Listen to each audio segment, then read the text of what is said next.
The train whistle screamed a final, mournful note, a sound that was swallowed whole by the vast, iron-gray sky pressing down on the Dakota plains. It was a sky that promised nothing but more cold, more snow, more silence. On the splintered planks of the platform, May stood alone, a single, slender figure in a traditional silk cheong sam the color of winter dusk.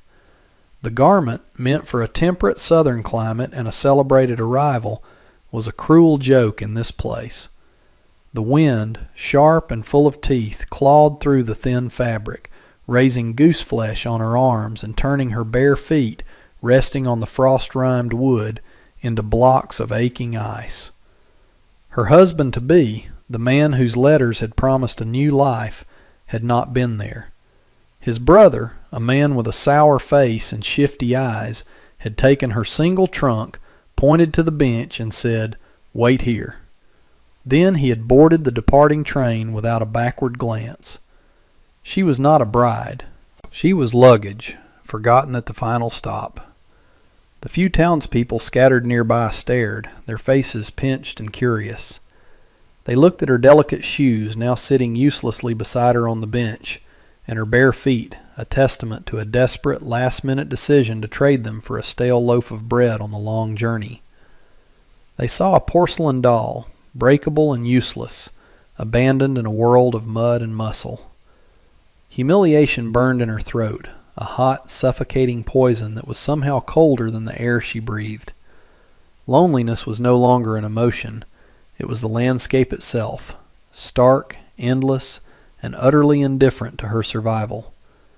Every tick of the station clock was a hammer blow, driving the nail of her predicament deeper into her heart. She was 23 years old, an ocean away from everything she had ever known, and she was utterly, terrifyingly without a person in the world. A man detached himself from the shadows of the livery stable across the dusty, frozen street. He was tall and broad-shouldered, but he moved with a hesitation that made him seem smaller, as if he were trying to apologize for the space he occupied. He wore a worn sheepskin coat and a hat pulled low, hiding his face. In his raw, chapped hand, he clutched a small, clumsy bouquet of prairie wildflowers, their purple and yellow heads already wilting from the brutal cold. It was the most beautiful and pathetic thing May had ever seen. He approached the platform slowly, his boots crunching on the hardened earth, and the whispers of the onlookers turned from idle gossip to focused speculation. He stopped before her, keeping a respectful distance, and finally lifted his head. His eyes were a startlingly gentle blue, filled with a deep, aching shyness. He didn't look at her like she was a curiosity or a problem. He looked at her as if he understood the crushing weight of being judged. He held out the flowers. "For you, miss." His voice was low and rough, unused to public speech. May stared at the offering, then at his face, searching for the trick, the angle, the hidden cruelty. There was none. There was only a profound and solemn earnestness. He cleared his throat, his gaze dropping to the frozen planks between them. "My name is Thomas. I saw what happened." The words hung in the air, a simple statement of fact that carried no pity, only witness. He took a breath, a plume of white vapor ghosting from his lips. "I have a ranch. It's quiet, but it's warm." He paused, the silence stretching until it was almost unbearable. Then he whispered the words that would change everything, a question so direct and so absurd it seemed to bend reality around it. "Can you be my wife forever?" The journey to his homestead was a silent procession through a world bleached of color. May sat beside him on the wagon bench, her single trunk behind them, the wilting flowers clutched in her lap. She had said yes. It was not a word of love, or even of hope, but of pure animal survival. Yes was a roof. Yes was a fire. Yes was a shield from the leering eyes in the town. Thomas's ranch was nestled in a shallow valley. A small, dark cabin and a sturdy-looking barn hunkered down against the encroaching winter, looking like two lonely animals braced against a predator. The place was stark, functional, and deeply, achingly masculine. Inside, the cabin was a testament to a life lived without a woman's touch, but not one of squalor. It was the organized disarray of a man who worked from sunup to sundown and collapsed into sleep. Tools lay on the table. A pile of mending sat beside the cold hearth, with a needle still stuck in a torn shirt, and a thin layer of dust coated every surface that wasn't in daily use. He built a fire with practiced, efficient movements, his large hands surprisingly deft. He offered her the only chair while he stood by the hearth, a stranger in his own home. "It isn't much," he said, the words an apology. May looked not at the dust or the clutter, but at the way the chimney was soundly built, the way the windows were sealed tight against the drafts. She saw work. She saw competence. She rose, her bare feet silent on the wooden floor, and walked to the pile of mending. She picked up the shirt, her fingers tracing the ragged tear. Without a word, she found the tin of sewing supplies, threaded the needle with an expert flick of her wrist, and began to stitch. Her stitches were tiny, perfect, and brutally efficient. They were not the decorative embroidery of a lady. They were the practical, reinforcing work of someone who knew the value of a garment and the cost of waste. Thomas watched, mesmerized. He had expected tears, complaints, perhaps a fragile collapse. He had not expected this quiet, immediate industry. "I can work," she said, her voice soft but firm, her eyes never leaving her task. "I am not a doll to be put on a shelf. This is a partnership, or it is nothing." He simply nodded, his assumption of her helplessness shattering like a pane of ice. The days fell into a quiet, rhythmic pattern, a silent language of shared labor spoken in a house of strangers. Their lives began to braid together not through conversation, but through action. May rose before him, the cabin already filled with the smell of coffee and baking biscuits when he came in from the barn, his face red from the cold. She had taken the chaotic pantry and transformed it, organizing the meager supplies with a ruthless logic that seemed to create food where there had been none. She repaired his worn clothes until they looked stronger than when they were new. She found a rhythm in the harsh landscape, her initial fragility revealing a core of resilient steel. She learned the particular groan of the floorboards that meant the wind had shifted north, the subtle change in the light that promised more snow. In return, Thomas showed his own steady competence. He was a man who understood the earth, the animals, the tyranny of the seasons. He moved with a purpose that was as natural as a river flowing to the sea. He never wasted a motion, never wasted a resource. He chopped wood with a powerful, hypnotic rhythm, tended to his few cattle with a gentle authority, and navigated the snow-covered land as if he could read its secrets. One evening she found a pair of soft deerskin boots by the hearth, roughly made but lined with warm fleece. There was no note, no grand gesture. They were simply there. She looked at him, her eyes questioning, and he just shrugged, his face flushing as he turned his attention to sharpening a knife. "Your feet," he mumbled. "They can't be cold." It was the most intimate thing he had ever said. The small warmth in the cabin grew, a fragile flame cupped against the howling wilderness outside. It wasn't love, not yet, but it was a deep, grounding respect, a recognition of another soul's ability to endure. It was a partnership. The first test of their fragile union arrived on a Tuesday in the form of a stout, red-faced man on a fat horse. He was Mr. Gable, the town's banker and chief busybody, a man whose piety was matched only by his predatory instincts. He dismounted without being invited, his eyes sweeping over the small ranch with a look of open disdain before landing on May, who was sweeping snow from the porch steps. His lip curled into a smile that held no warmth, only a greasy sort of pity. "Well now, Thomas," he boomed, ignoring May entirely as Thomas came out of the barn, his expression guarded. Heard you picked up some exotic cargo from the station. Didn't figure you for the type."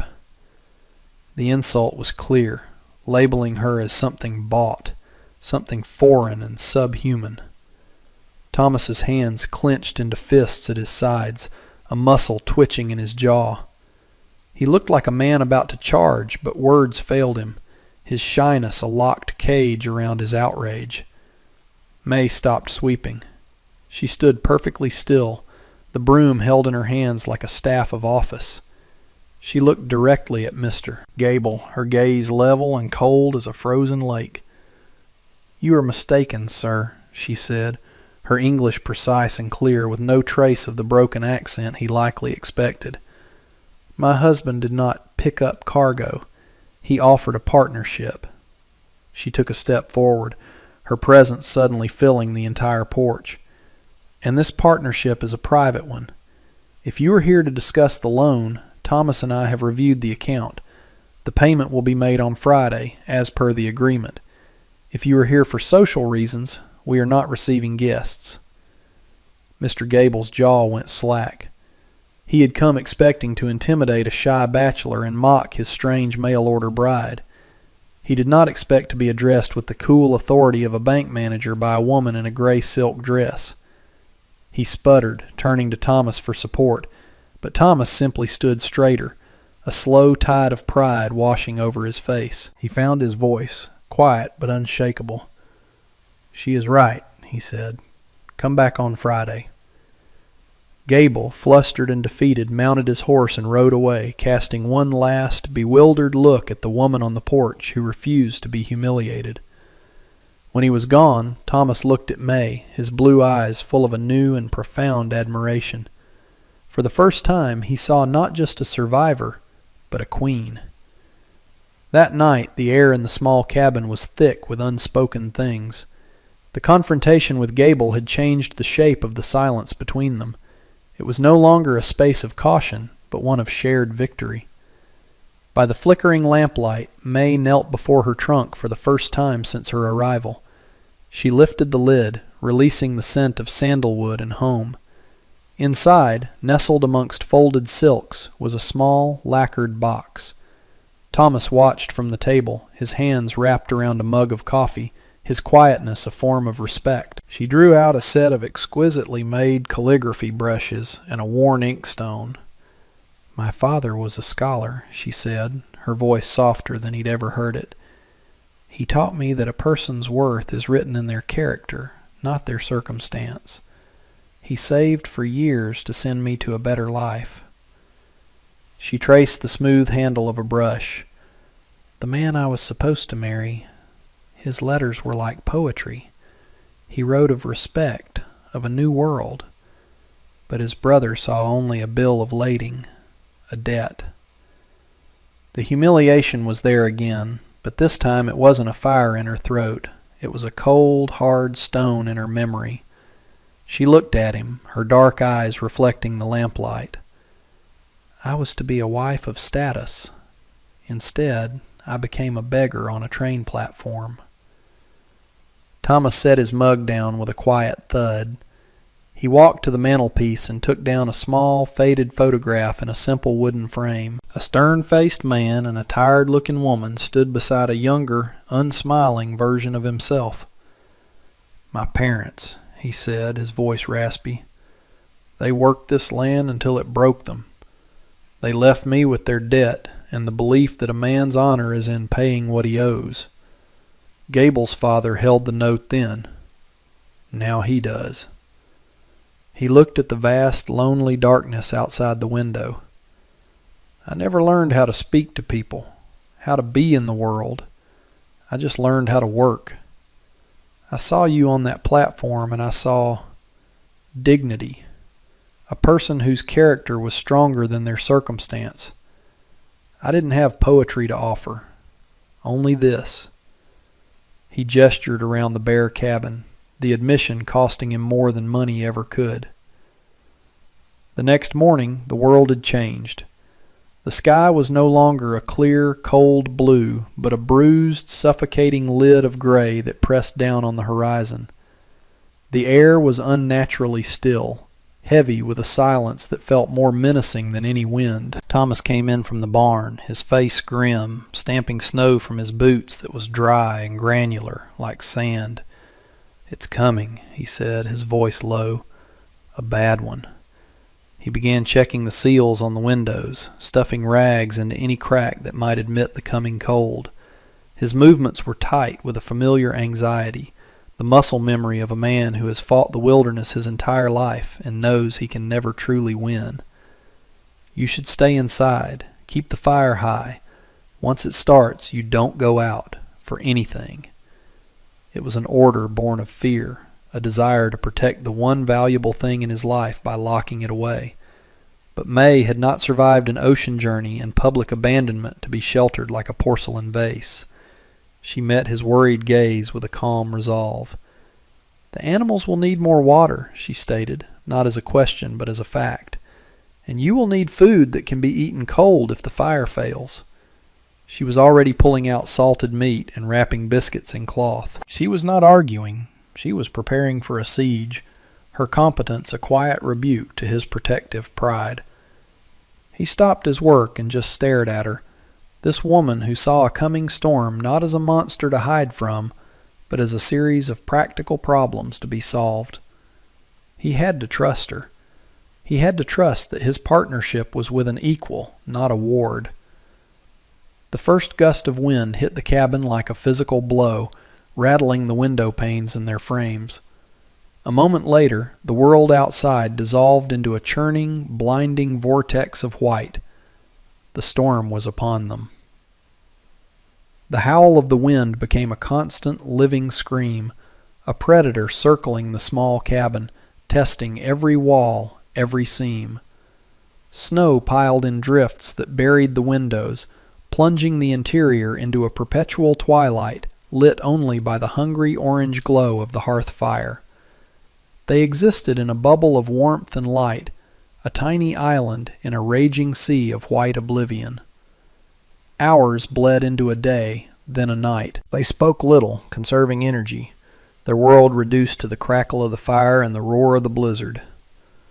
It was in the deepest part of that first night that they heard it, a sharp, violent crack, a sound of wood surrendering to immense pressure, followed by a low groaning from the direction of the barn. Thomas was on his feet in an instant, his face a mask of dread.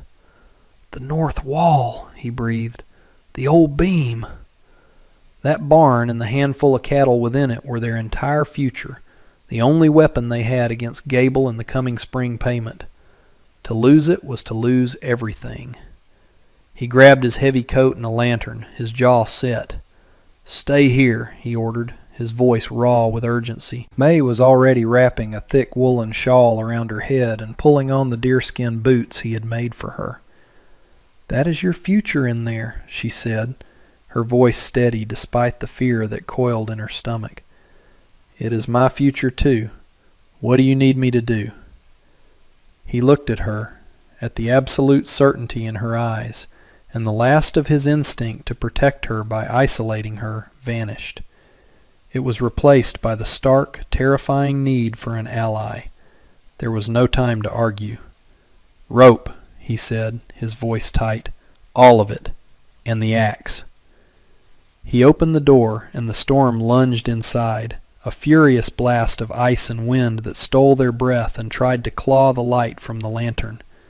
Together they stepped out into the maelstrom. The journey to the barn was a battle for every inch. The wind tore at them, a solid wall of force, and the snow was so thick they could barely see the lantern's light at their own feet.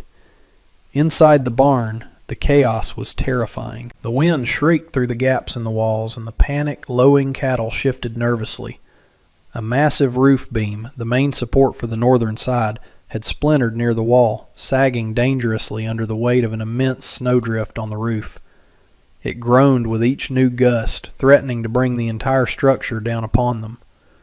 "We have to brace it," Thomas yelled over the gale, his words nearly ripped away. He pointed to a stack of thick, spare timbers. While he wrestled the heavy wood into position, a desperate attempt to create a new support, he shouted instructions at May. "The rope! We need to anchor the new post to the southern wall. Keep it from kicking out." His plan was raw and desperate, a gamble against the storm's fury. May worked without hesitation, her small, nimble fingers tying the complex knots he needed, knots that would hold under immense strain. She moved with a focused grace, calming the nearest cow with a soft word, weaving the rope through the rafters with a sureness that baffled him. At one critical moment, as Thomas strained to lift the bracing timber, the fractured beam above him gave another sickening crack, showering him with splinters and snow. He stumbled, his strength failing. "It's going!" he gasped. Without a thought, May grabbed the axe, ran to the far end of the new timber, and with a powerful swing, wedged the axe head deep into the frozen earth, creating a crude but effective anchor point that stopped the base from sliding. The timber held. For a breathless second, they both leaned against the new support, chests heaving, the groaning from above lessening to a strained complaint. They had done it. Narrowly, foolishly, they had stared into the teeth of the storm and held it back. They stumbled back into the cabin, collapsing on the floor, dragging the door shut against the howling beast outside. The sudden relative silence was deafening. They were soaked, frozen, and trembling with exhaustion and adrenaline. For a long moment they just breathed, their gasps filling the small space. The fire in the hearth was a beacon of life, of impossible safety. Thomas slowly pushed himself up and looked at May.